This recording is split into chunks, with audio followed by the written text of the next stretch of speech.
Caros amigos e amigas, hoje, dia 31 de agosto, encerrando o mês de agosto, quinta-feira, o Evangelho é de São Mateus, capítulo 24, do versículo 42 até 51.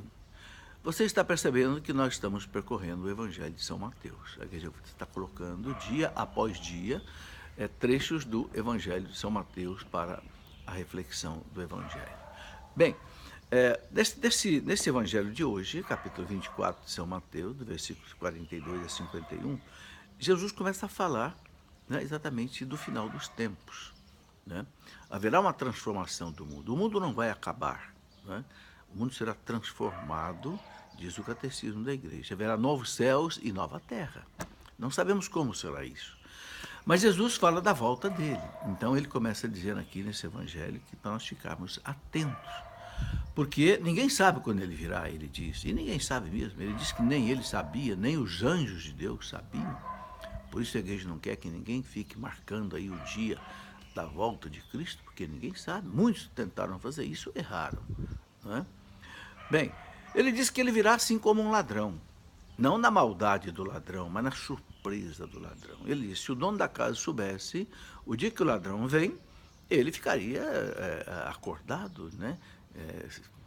Estaria assim de prontidão, mas o ladrão vem exatamente no fator surpresa. Então Jesus diz, quando menos esperar, eu vou voltar. Então aí ele coloca o que para nós? Nós ficarmos atentos, vigiai. Né? Aí ele conta uma parábola, né?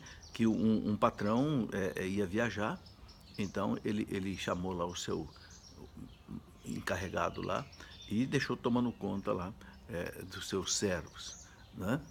E então ele fala que quem é esse servo fiel e prudente, que quando o patrão for embora, ele vai cuidar dos outros, vai preparar tudo que precisa, né?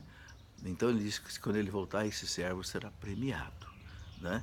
Ele confiará então os seus bens para esse servo que na ausência dele foi fiel. Então na presença dele vai ser mais fiel ainda. Né?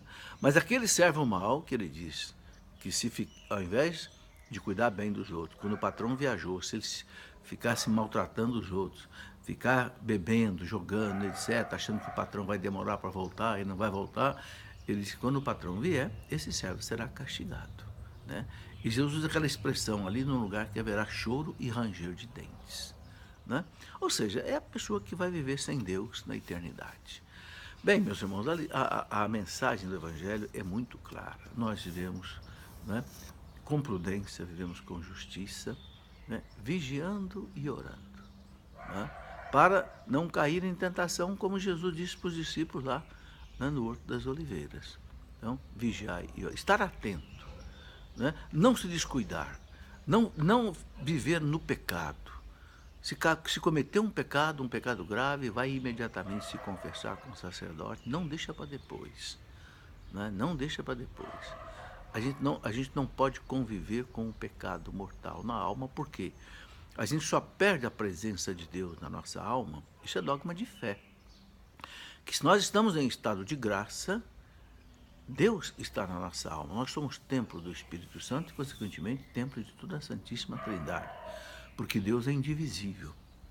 E a única coisa que arranca de nós Deus, da nossa alma, é o pecado mortal. Pecado grave. Pecado contra os 10 mandamentos. Né? Então, sentiu que está em pecado, cometeu um pecado, procurar imediatamente a confissão. Se arrepender e procurar a confissão para ficar vigilante. Porque será que Deus não pode nos chamar nesta noite? Quantos dormiram, meus irmãos, e não acordaram no dia seguinte? Não é verdade?